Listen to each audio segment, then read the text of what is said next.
My name is Monica Lin, 29 years old. The mahogany table stretched the length of the conference room, polished so perfectly I could see the faint reflection of my anxious face in its surface. Sunlight poured through the panoramic windows of Lin Associates Investment Group, catching the steel and glass skyline of Lower Manhattan. To my left, my brother Marcus leaned back in his leather chair, his confidence radiating like an expensive cologne. At the head of the table sat my father, Robert Lin, calm, deliberate, and intimidating in his silence. For 3 months, I'd worked on this proposal.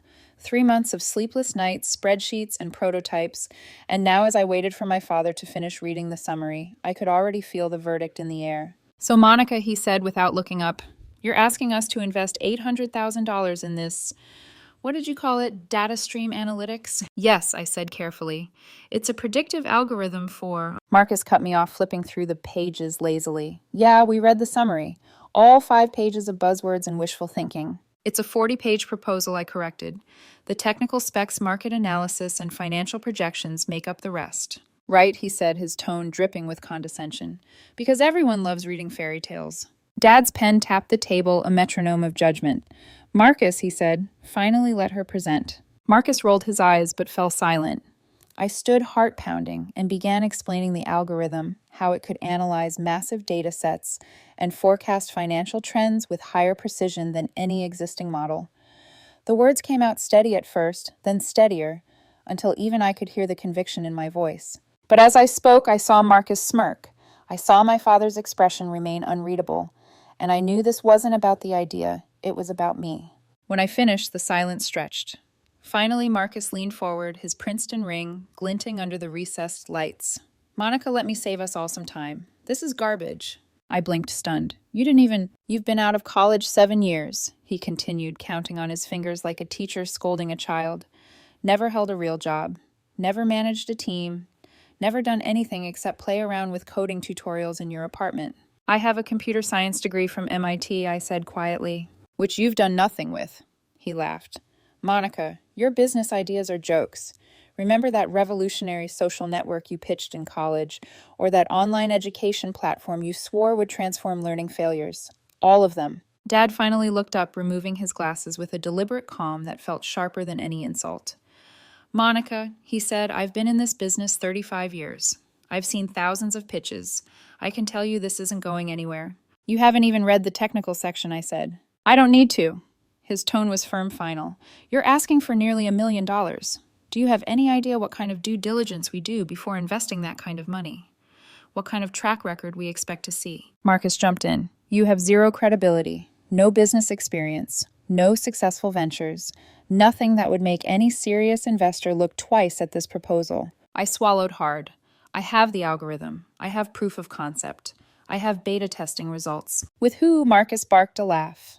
"Your friends on Reddit failed. Entrepreneurs who pat each other on the back." Dad closed the folder. "Monica, I appreciate your effort, truly, but Marcus is right. You need real-world experience before anyone will take you seriously." "I have experience," I said, my voice trembling now, though I hated that it did. "Coding in your apartment is an experience," Dad said. "Managing a team is experience. Making payroll is experience. Making hard decisions about people's livelihoods, that's experience." He stood, signaling the meeting was over. "Get a real job, Monica. Learn how the business world actually works. Then, in 5 or 10 years, revisit your ideas." Marcus smirked as he rose too. "Start small, entry level, maybe at a tech company. Answer phones, organize files, build a resume." His words echoed off the glass walls, sharp as knives. I gathered my proposal, sliding it into my worn leather folder. "Thank you for your time," I said, because that's what professionals say when they've just been humiliated. "This isn't personal," Dad said, softening slightly. "It's business. You don't have credibility yet." I nodded, afraid that if I opened my mouth, the tears in my throat would spill out. As I stepped into the elevator, I caught my reflection in the polished metal. A young woman in a department store suit clutching a rejected dream. Somewhere deep inside, shame was already hardening into something else. Not anger, not yet, just resolve. Outside, the November wind cut through my coat as I walked to the nearest coffee shop. I ordered a black coffee I couldn't afford and opened my laptop. My checking account balance glared back $3,847. 2 months of survival left. But I didn't open job listings. Instead, I unlocked an encrypted folder labeled DSA DataStream Analytics. Inside were incorporation documents, investor correspondence, and a live dashboard showing 3 hedge funds already beta testing my algorithm. Real clients, real data, real profits. The proposal I'd shown my father and brother wasn't a dream. It was already happening. I'd come to them not for money, but for belief, for a chance to see if they would support me based on trust rather than validation. Their answer had been clear. As the cafe buzzed with conversation and the city's pulse moved outside the glass, I took a slow sip of bitter coffee and began typing an email to my investors. My hands no longer trembled. They told me to aim lower. Instead, I aimed higher and hit something they'd never see coming. For the next few months, my life split cleanly in two, the version my family believed in and the truth I lived every waking hour. By day, I played the dutiful daughter who wasn't ready yet. I sent out a few token job applications to nowhere, kept my voice soft during Sunday dinners, and nodded politely when Marcus offered career advice I didn't ask for. But at night, under the quiet hum of my old apartment's heater, DataStream Analytics came alive. The glow of my laptop replaced sleep. My whiteboard was crowded with scribbles of formulas, revisions, and projections. When dawn broke over the city, I'd close my laptop, catch 2 hours of rest, and begin again, pretending to be the same aimless woman my father believed I was. By the 3rd month, the pretense became almost a performance. Mom would call. "Are you eating, Monica? Maybe you should see that career counselor your father mentioned." "I'm fine, Mom," I'd say, keeping my tone gentle, concealing the open Slack window behind her voice where my team of 6 developers were debugging a live build in real time. I'd built a small, brilliant crew freelancers from Singapore, Prague, and Toronto, all working remotely, all fiercely loyal to the project. They didn't know about my family and I didn't tell them. To them, I was just Monica Lin, founder and CEO. One Wednesday evening, after 12 hours of calls and code revisions, I finally closed my laptop only for it to ring again. Bridgewater Analytics was on the line. The CEO's name, Robert Bridgewater, flashed across the screen. "Monica," he said as soon as I picked up his voice, warm and confident, "I've gone through your latest predictive accuracy results. 23% improvement. That's unheard of." I exhaled slowly, steadying my excitement. "We're refining the input streams now. There's still room to optimize." He chuckled. "You sound like every great founder I've met, incapable of admitting they've already changed the game." A pause, then his tone shifted. "We want to expand. Full implementation. Across every portfolio." I sat up. "Full deployment." "Yes, and we're prepared to pay a premium for exclusive early access during beta." My heart skipped. "What kind of premium?" $5 million for 6 months. For a moment, the world went silent. Only the hum of my old refrigerator filled the room.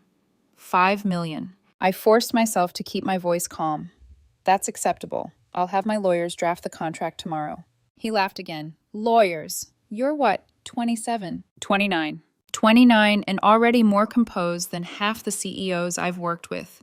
You've built something remarkable, Monica. Don't let anyone tell you otherwise." When the call ended, I sat in the dark, staring at my reflection in the black laptop screen. Outside, snow had begun to fall, faint, silent, indifferent to my disbelief. They had dismissed me as an overgrown dreamer, yet now hedge funds were fighting for exclusive access to my creation. Still, I told no one. At Christmas dinner, Mom passed the mashed potatoes while Dad gave his usual lecture about real-world experience. Marcus bragged about a new client who'd brought in a 7-figure portfolio. I smiled politely, adding that I'd been doing some freelance projects. Marcus smirked. "Still working from coffee shops." "You're too old for that phase, Monica." Maybe I said, sipping my wine, but sometimes coffee shops are where the future gets written. He laughed, missing the edge in my tone. Later that night, I checked my inbox. Bridgewater's payment confirmation had arrived. The $5 million had hit our company account. For the first time, I allowed myself to breathe. But victory didn't feel the way I'd imagined. It wasn't fireworks. It wasn't triumph. It was quiet, almost lonely, a strange ache mixed with pride. I'd built something extraordinary, but I had no one to share it with. My friends had grown distant, my parents thought I was floundering, and my brother still saw me as a failure. Still, I kept building. By month 6, DataStream Analytics had 12 clients, a new office lease downtown, and a valuation crossing $500 million. I could have moved to a penthouse, driven something sleek and loud. Instead, I stayed in my tiny apartment with my 7-year-old Honda and the hum of my radiator. Because what mattered wasn't what they could see, it was what they couldn't. And what they couldn't see was about to change everything. 14 months after the day they dismissed me, the world finally caught up. DataStream Analytics, a once unknown startup, had become the whispered name across boardrooms and Bloomberg headlines. Our clients had doubled, then tripled. Analysts were calling us the quiet revolution in financial prediction. I watched it all unfold from behind the curtain, the anonymous founder no one could identify. And my family still thought I was unemployed. That Sunday, as always, I drove my aging Honda to my parents' sprawling Westchester estate. The air smelled faintly of pine and many freshly cut lawns, imported cars gleaming in the driveway, and the subtle arrogance of success that had never included me. Dinner was always formal. A long oak table, white wine chilled just so, and Marcus seated across from me in his $1,000 suit like a prince surveying his kingdom. So he began carving into his steak. There's this new analytics company making waves in the hedge fund world, DataStream, something. Apparently they've built an algorithm that's actually delivering on the hype. My fork paused midair. Dad looked up intrigued. DataStream, haven't heard of them. They're private, Marcus said, scrolling through his phone. But the performance numbers are insane. Says here they're projecting $500 million in revenue this year for a company that's barely 18 months old. I set my fork down slowly, hiding a smile. What's their secret, Dad asked. Machine learning, predictive AI, all the trendy buzzwords. But unlike most companies, this one actually works. Marcus squinted at the article. Interesting. The founder's anonymous. No public appearances, no interviews. Just results. Mom smiled at me, oblivious. Monica, darling, isn't that the kind of thing you were once interested in, data analysis algorithms? Something like that, I murmured. Dad nodded approvingly. You should look into applying there. A company like that growing this fast, they'll need good people. It might be a way to get your foot in the door. Maybe, I said softly. Marcus snorted. Dad, they're not going to hire Monica. Companies like that want elite people, Ivy League grads who've worked at Google or Facebook. Not someone who's been in between things for the last year. I looked up. In between things. He shrugged. Freelancing. Whatever it is you've been doing. I'm not judging, I'm just being realistic. You always are, I said, my tone measured. Dad leaned back, folding his napkin. Marcus is right about one thing. There's no shame in starting small, Monica. Everyone has to pay their dues. Some people more than others, I murmured, taking a sip of wine. What was that? Nothing. May I be excused? I have some work to finish. Mom frowned. Work on a Sunday. You really should take a break, sweetheart. I have a deadline. They exchanged looks, the kind you give someone you think is lost, but too fragile to confront. I stood, kissed Mom's cheek, and left before they could ask questions. The night air outside was crisp. My Honda waited at the end of the driveway like an old friend. Marcus's BMW glinted beside it, a reminder of how this family measured worth by logos, not legacy. On the drive back to Manhattan, I replayed their voices in my head, the dismissal. The disbelief, the ignorance so complete it bordered on comedy. A small laugh escaped me. It wasn't bitterness. It was the absurdity of it all, how close they sat to the truth without ever seeing it. Because tomorrow, everything would change. Tomorrow, I'd stop hiding. Tomorrow, I'd tell them the truth. But not in words. In numbers. The kind that appeared on stock tickers that scrolled across financial networks that made empires tremble. The next morning before dawn, I woke to the sound of my alarm. Not the cheap phone buzz I used to hate, but the gentle chime I'd chosen for this day.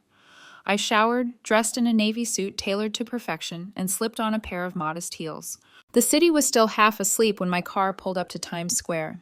But the NASDAQ building was alive, lights flashing, cameras, set-up reporters already murmuring about the day's biggest IPO. DataStream Analytics, our debut. Inside the lobby, my CFO was waiting, grinning like a man who'd already done the math. Ready to make history, he asked.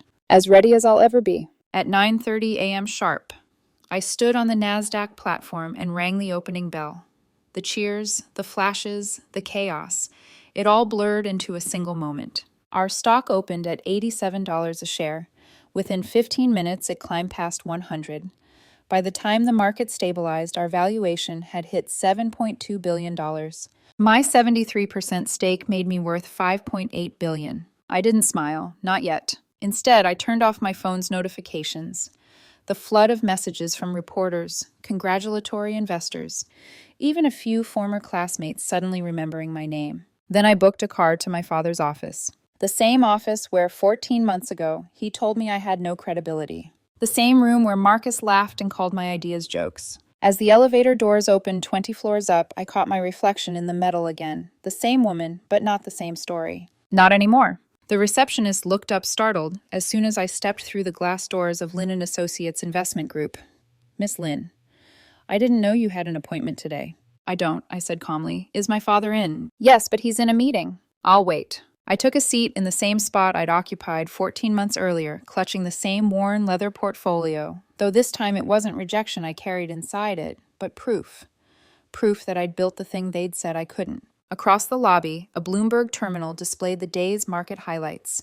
My company's ticker DSA blinked bright blue, climbing higher every minute. Employees murmured in small clusters, phones, buzzing voices rising. Did you see the DataStream IPO? Someone whispered. Unbelievable. Whoever founded that company just became a billionaire overnight. The elevator chimed. My father emerged, shaking hands with a client. When he spotted me, he froze. Monica, what are you doing here? I wanted to talk, I said. It'll only take a few minutes. He hesitated, glancing at his watch. Make it quick. He led me back to his office, the same polished floor, same heavy scent of leather and ego. Marcus was already inside, hunched over the Bloomberg screen, his face pale. He didn't look up when he said, Dad, you're not going to believe this. There's a company that went public this morning, DataStream Analytics. The founder's name is... He stopped mid-sentence, finally turning to me. Monica, he said slowly, tell me this isn't you. It isn't me, I said lightly. Then I smiled. Actually, that's a lie. It is. The silence hit like a physical force. My father blinked, his composure cracking for the first time in my life. What? I walked forward, placed my phone on his desk, and opened the Bloomberg article. There, I said. That's me. The headline glared across the screen. DataStream Analytics IPO surges 35%. Founder, Monica Lin, 29, now, worth $5.8 billion. Marcus pushed away from the desk so fast his chair rolled backward. That's impossible. It's quite possible, I said. I incorporated the company 14 months ago, right after you both rejected my proposal. Dad grabbed the phone, staring at the article. His face went through shades of disbelief, shock, and something dangerously close to shame. This can't be real. It's real, I said evenly. You can check NASDAQ, Bloomberg, CNBC, take your pick. Marcus's voice was strangled. But you said you were freelancing, that you had no clients. I lied, I said. Well, technically, I didn't correct your assumptions. You thought I was struggling. You never asked. Dad's voice cracked. Why wouldn't you tell us? Because I wanted to see if you'd believe in me without validation. If you'd trust the quality of my idea, not the quantity of my resume. You didn't. Monica, we didn't know, he said softly. You didn't want to know. I met his eyes. I gave you a 40-page proposal. You read 5 pages and called it buzzwords. You never even looked at the data. Marcus sank back into his chair, rubbing his face. That algorithm you showed us, that was DataStream. Yes, and you already had funding. $200,000 in angel investments, I said. All I wanted from you was belief, not a check belief. Dad exhaled shakily. We made a mistake. You made assumptions, I corrected. You assumed that because I didn't fit your version of success, I had none. You assumed coding in an apartment meant wasting time, not building something revolutionary. The office phone rang. Dad's assistant buzzed in. Mr. Lin, you have several calls holding Bloomberg, CNBC, Wall Street Journal. They're all asking if you're related to the Monica Lin from DataStream Analytics. Dad's jaw tightened. Tell them I'll call back. Sir, they're insistent. I said I'll call back. He turned back to me, his voice low. Monica, let us fix this. We can still be involved. We can help you. Connections, investments, partnerships. DataStream doesn't need your investment, I said. We're fully funded. Then at least let us guide you, Marcus said quickly. We know this world. We can protect you from bad deals. I have advisors, I replied. Very good ones. Marcus's composure cracked. You've been sitting at family dinners while we talked about you needing therapy, and all this time you were running a multi-billion-dollar company. Yes. Why would you do that? Because I wanted to see how you treated someone you thought was beneath you. He flinched like I'd hit him. The door opened. My mother stood there pale, holding her phone. I just saw the news. Monica, why didn't you tell us? Because you wouldn't have listened, I said. That's not fair. Mom, you told me to go to grad school for something practical while I was managing a company with $500 million in revenue. Dad told me to apply for entry-level work while I was leading 47 employees. Marcus called my business ideas jokes, while hedge funds paid millions for my algorithm. Tell me what part of that is unfair. Her eyes filled with tears. We were trying to help. No, I said quietly. You were trying to make me fit your definition of success. When I didn't, you decided I was a failure. A knock at the door interrupted us. The assistant again. I'm sorry, sir, but there are reporters in the lobby asking to speak with Miss Lin. Tell them no comment, I said. My PR team will handle all inquiries. The assistant nodded and retreated. For a long moment, the room was silent, except for the hum of the Bloomberg terminal flashing my company's name again and again. Dad set my phone down with trembling hands. Monica, please, don't leave like this. We made mistakes. We can make it right. I looked at him, the man who'd once told me to be realistic, the man who'd defined my worth by his own limits. How would you make it right? I asked. Would you invest now after seeing it on Bloomberg? Yes, of course. That's the problem, I said. You'd invest now because you know it's safe, because I've been validated. But when I needed you to believe in me, when belief mattered, you couldn't do it. Dad's eyes dropped. Marcus's knuckles went white around his coffee mug. Mom's tears finally spilled over. I'm not angry, I said, my voice steady. Just done pretending to be small. I picked up my phone, walked to the door, and paused. Oh, and Marcus. He looked up. That garbage idea you laughed at last year, it's now worth $7.2 billion. His mouth opened, but no sound came out. I smiled faintly. Have a good day. Then I left the same office where they once told me to aim lower and didn't look back. In the elevator, my reflection stared back again. Same woman, same suit. But this time her eyes didn't plead. They commanded. By evening, my phone wouldn't stop buzzing. Headlines, interview requests, investors, everyone wanted a piece of the story. But one notification made my blood run cold. Breaking news. Lin Associates releases a statement claiming to have been instrumental in supporting DataStream Analytics during its early development. I read it twice, then 3 times. My father's firm had just rewritten history, taking credit for the very idea they'd rejected. I called my head of PR, Sarah, immediately. Tell me you've seen this, I said. Just now, she replied. Her tone was careful, practiced. It's spreading fast. Bloomberg, CNBC, Reuters. They're quoting the statement directly. Draft a correction, I said. My voice came out colder than I intended. Monica, if we go public with this, it'll create a media storm. Are you sure you want to escalate? They're lying, I said. Make it clear that Lin Associates had no involvement, no funding, and no partnership with DataStream Analytics at any stage. Include the date of my rejected proposal. I want the truth on record. There was a pause. Understood, Sarah said quietly. I'll have it up within the hour. When I hung up, I just sat there staring at the lights of Manhattan outside my window. It wasn't anger I felt. It was clarity, the cold, quiet kind that follows betrayal you no longer have the energy to feel surprised by. They had taught me everything about power, and I had learned the lesson, well, power without integrity collapses. 2 hours later, DataStream's official statement went live across every major outlet. Contrary to claims made by Lin and Associates, DataStream Analytics was independently founded and financed. The proposal presented to Lin and Associates 14 months ago was formally rejected. Within minutes, social media caught fire. #DataStream. Matters trended on Twitter. Think pieces appeared about family betrayal, gender bias, in investment, the blindness of traditional power. CNBC replayed old interviews of my father talking about believing in family entrepreneurship. Commentators dissected his hypocrisy with surgical precision. The internet doesn't forget, but it also doesn't forgive. By morning, clients had begun withdrawing portfolios from Lin and Associates. Marcus called my phone 5 times. I didn't answer. Mom sent a message, "Please, Monica, enough. You're tearing the family apart." I read it twice before replying. No, Mom. I'm just telling the truth. It was already torn. I just stopped pretending it wasn't. That day, I went into the office early. My staff was already buzzing with excitement, congratulating me on the IPO's success, oblivious to the storm outside our walls. To them, I wasn't someone's daughter or sister. I was the founder who had made the impossible happen. By mid-afternoon, my company's stock stabilized. Investor confidence soared, and every news outlet had shifted focus from family scandal to visionary leadership. But when the adrenaline faded, what remained was something heavier: silence. That night, sitting alone in my glass-walled office, I watched the city pulse below me. My reflection on the window looked calm, but inside something ached. I hadn't wanted revenge. I'd wanted belief. For years, I'd confused one for the other, telling myself that success would heal the wound their rejection had left.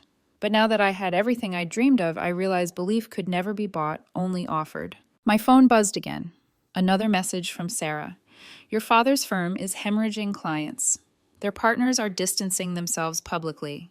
Do you want to make a statement? I typed, then deleted, then finally wrote back, no more statements. Let the truth speak for itself. I leaned back in my chair, letting out a breath that felt like it had been waiting 14 months to escape. For the first time, I didn't feel small. I didn't feel like someone's disappointment. I didn't feel like a daughter begging to be seen. I just felt free. Outside, the Hudson reflected the last light of dusk. The world kept spinning, markets kept trading. And somewhere in Westchester, my family was learning that silence has a cost. Tomorrow would bring calls, apologies, and explanations I no longer needed. But tonight, I allowed myself one quiet victory, the kind they'd never understand. Because for the first time in my life, the truth wasn't hidden, and I didn't feel guilty for it. A week later, my assistant buzzed through the intercom. Monica, your father is here. He doesn't have an appointment, but he says it's urgent. For a moment, I said nothing, just silence, the kind that fills the room before a choice. Send him in, I said finally. When the door opened, the man who stepped through didn't look like the father I'd grown up with. Gone was the commanding presence that once filled boardrooms and dinner tables alike. His posture was smaller now, his voice hesitant. He carried no folder, no briefcase, only the kind of quiet regret that doesn't need an introduction. Monica, he said softly, thank you for seeing me. You have 5 minutes, I replied. He nodded, accepting it without argument, and sat in the chair across from my desk, the one I used to reserve for potential investors. I'm not here to apologize, he began, then stopped himself. That's not true. I am sorry. Desperately sorry, but I know words don't undo what's been done. I just wanted to speak to you face to face. I said nothing. He continued. When you came into my office that day, I thought I was teaching you realism. I thought rejection would make you stronger, more grounded. I didn't realize I was teaching you to stop trusting me. He let out a slow, trembling breath. 35 years in finance, and I still couldn't recognize genius when it was sitting across from me. Because it wore my last name. The confession hung between us, fragile and honest. I punished you for thinking differently, he said. I taught you to follow structure, then mocked you when you didn't. I looked at my daughter and saw a child chasing dreams, not a woman building an empire. I studied him for a moment. His suit was still immaculate, but his hands trembled when he folded them together. There were new lines on his face, not from age, but from consequence. Why come now? I asked quietly. He looked up, eyes tired but clear. Because I needed to tell you that you were right. About all of it. About innovation, about courage, about what it really means to build something of your own. And because I wanted you to hear me say you've built something greater than anything I ever did. I leaned back, exhaling slowly. The words I'd once longed to hear now landed softly, almost without impact. Thank you, I said finally. But it doesn't change anything. He nodded. I know, I just needed you to know that I see you now. For the first time, I noticed his eyes glisten. He wasn't a titan of industry anymore, just a father trying to find his daughter across the distance pride had built. He stood adjusting his cufflinks out of habit. For what it's worth, I'm proud of you. Even though I have no right to be. You succeeded despite me, not because of me. That's extraordinary. He turned toward the door, then hesitated. Monica, he said softly, when you left that first day after we rejected your proposal, I thought you were walking away from a fantasy. I didn't know you were walking into history. I didn't respond. There was nothing left to say. When he left, I sat for a long time, staring at the skyline beyond my office window. The sun was setting over the Hudson, painting the water in gold, and rose the same river that once shimmered outside my father's office window. Only now the view belonged to me. My phone buzzed.